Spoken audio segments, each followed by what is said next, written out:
কার কার অঞ্চলে এই পাখিটার নাম কি বলে ডাকে আমি জানি না, তবে আমাদের অঞ্চলে এটাকে বলা হয় শালিক। আবার আরেকটা আছে, শালিক হচ্ছে দুই প্রকার, একটা হচ্ছে বাত্তা শালিক বলে, আর একটা বলে যে শালিক।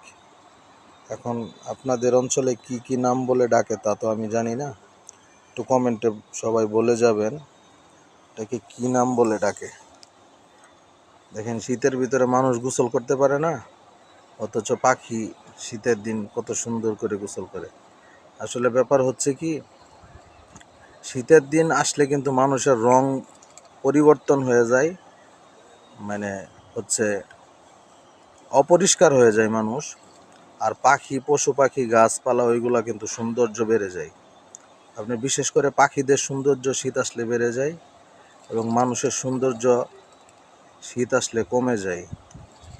দেখেন কত সুন্দরভাবে পাখিটি গোসল করছে, কত সুন্দর পরিবেশ। আমাদের থানার সামনে অল্প একটু পানি, এই পানিতে গোসল করছে পাখিটি। যদি ভালো লেগে থাকে তাহলে অন্য মানুষকে দেখার সুযোগ করে দিবেন।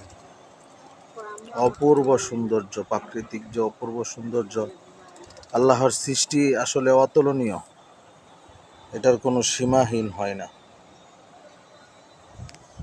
সকলে ভালো থাকবেন, আল্লাহ হাফেজ, আসসালামু আলাইকুম ওয়া রাহমাতুল্লাহ।